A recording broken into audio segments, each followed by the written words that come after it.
wasaaradda qorsheynta iyo horumarinta qaranka Soomaaliland ayaa maanta soo bandhigtay warbixin laga diyaariyay waxyaabihii ka qabsoomay qorshaha horumarinta qaranka ee labaad waxaana munaasabadaasi si rasmi ah u daahfuray wasiir ku-xigeenka wasaaradda qorsheynta iyo horumarinta qaranka Jamhuuriyadda Soomaaliland Injineer Xuseen Ibraahim Booni waxaana ka soo qayb galay wasiirada wasaaradaha deegaanka iyo horumarinta reer miyiga tamarta iyo macdanta ganacsiga warshadaha iyo dalxiiska agaasimayaal guud hay'adaha qaramada midoobay kuwa caalamiga ah kuwa maxalliga ah hay'adaha iyo laamaha dawladda iyo sidoo kale marti sharaf kale ugu horreyn waxaa ujeedada kulankaasi uga warbixiyay ka soo qaybgalayaasha agaasimaha guud ee wasaaradda qorsheynta iyo horumarinta qaranka mudane Mubarak Cabdullaahi Ibraahim Daljir waxaana hadaladiisii ka mid ahaa ujeedadii maanta kulanka isugu nimi sidii horeba loo sheegay waxay tahay qorshaha horumarinta qaranka oo aynu daahfurnay 2017 bishii July inaynu isweydiino maxaa ka qabsoomay qorshe kasta oo la dhigto haddii aan la qiimaynin oo aan la isweydiinin maxaa ka qabsoomay wuxuu ku dambeeyaa inuu noqdo hadal iyo riyo marka dadaal baynu soo sameynay waxbaynu qabanay waynu isqiimaynaynaa marka maxaa inoo qabsoomay baynu isweydiinaynaa sida la socota wasaaradda qorsheyntu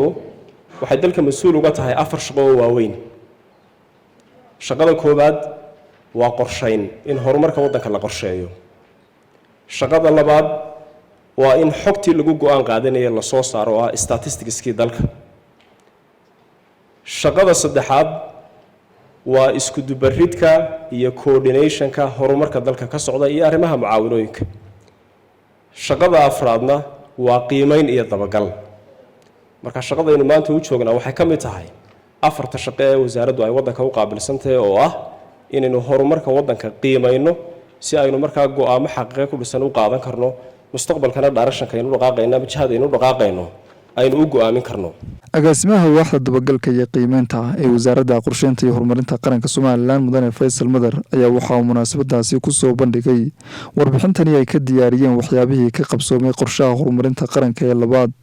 iyo sidoo kale caqabadihii ka qabsaday intii ay ku guda jireen ururinta xogtan lagu qiimeynayo qorshaha horumarinta qaranka outcomeska hay'adaha dawladda iyo wasaaradaha u dejisan inay nala soo sheer gareeyaan qaab noocaas ah inaynu ku base gareeyno laakiin mustaqbalka inaynu si dhab ah u taabanno maxaa outka laga qabtay xubno ku hadlayay afka hay'adaha qaramada midoobay kuwa caalamiga ah iyo sidoo kale kuwa maxalliga ah oo munaasabadaasi ka jeediyay hadallo kala duwan ayaa sheegay inay hay'adahan ku shaqeeyaan higsiga yoolalka waara kuwaasi oo wax ka qabanaya qorshaha horumarinta qaranka ee labaad sidoo kalena waxay hay'adahan ballan qaadeen inay sii xoojin doonaan dadaalada loogu jiro sidii loo hirgelin lahaa isla markaana looga midhodhalin lahaa qorshaha horumarineed ee qarankani leeyahay wasiirada wasaaradaha deegaanka iyo horumarinta reer miyiga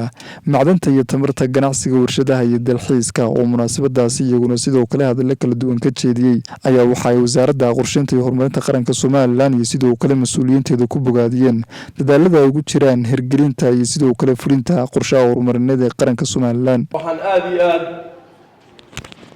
ugu mahadcelinayaa kuna guriyeenaya wasaaradda planninka oo inoo suurtagelisay inaan halkan isku yimaano aan ka wada hadlan arrin aad u muhiima qorsheyntu waxa weeyaan horta ummad bilaa qorsheynihii meel ma gaadho haddaad wax qorsheyna habadse waa iska soo socono runtii waxaa dee sharaf weyn oo ah inaanu maanta ka soo qayb galno warbixintan qiimaha leh ay soo bandhigtay wasaaradda qorsheynta iyo horumarinta qaranku oo xambaarsanaa runtii fariin iyo message weyn oo ah in waxna la qorsheeyo la iskuna dabagalo lagana warbixiyo hadba halkay marayso lala socdo la qorsheeye qorshihiina la meel la dhig dabagalkeediina dee waa taa la wado run ahaantii ilaahay baa mahad leh waxaan u mahad celinaynaa wasaaradda qorsheynta qaranka Minister of Planning ee soo bandhigtay maanta qorshahan maartay wixii la qabtay sanadka gudihiisa 17 to 18 inoo soo bandhigtay aad baan ugu mahad celinayaa wasaaradahaan anagu markaad eegto dastuurka qaranka labada artikalka 12 iyo ka 18 labadaasi waxay ku fadhiyaan midna khayraadka dabiiciga midna environmentka oo dhan in general ama deegaanka oo dhan in general markaad eegto deegaan aad tiraahdo ama aad environment tiraahdo waa cross cutting issue weeye wuxuu gaarayaa intaasoo institution iyo intaasoo hay-adood ayuu gaarayaa intaasi kadibna waxaa munaasabadaasi si rasmi ah u daahfuray wasiir ku-xigeenka wasaaradda qorsheynta iyo horumarinta qaranka jamhuuriyadda Soomaaliland injineer Xuseen Ibraahim Buuni waxaana hadaladiisii kamid ahaa runtii farxad weyn ayay maanta noo tahay guud ahaan wasaaradda qorsheynta iyo horumarinta qaranka inaanu maanta munaasabadan ama warbixintan ku soo bandhigno goobta tan aynu maanta iskugu nimid markii xukuumaddan madaxweyne Muuse Biixi Cabdi dalka timid annagana la noo magacaabay wasaaradda qorsheynta iyo horumarinta qaranka waxaan ugu nimid buug weyn oo la yiraahdo qorshaha horumarinta qaranka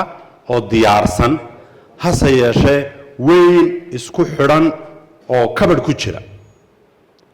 si buugga qorshaha horumarinta qaranka ku salaysan 5 sanadood ku astaysan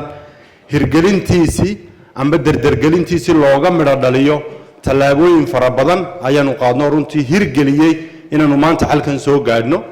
waxa ugu horeysay inaanu buuggii u kala jajabinay 5 sanadood ahaa sanad leh oo sector strategic plan aanu sameynay waxaanu ku xijinay inaanu kala prioritize garayno prioritieskii ku jiray waxyaabihii mudnaanta inoo lahaa qaran ahaan ee ku jiray qorshaha horumarinta qaranka ee ballaadnaa inaanu mudnaanihii qorshaha horumarinta qaranka ku jiray kala mudnaan siino oo aynu soo koobano mudnaanaha aynu ku lahayn buugga si aynu si kooban oo fudud u hirgelino ayaa runtii iyaduna ku xigto ahayd markii u horreysay runtii la sameeyo prioritization qorshaha horumarinta qaranka ee labaad waxa maantana runtii aynu halkan u fadhinaa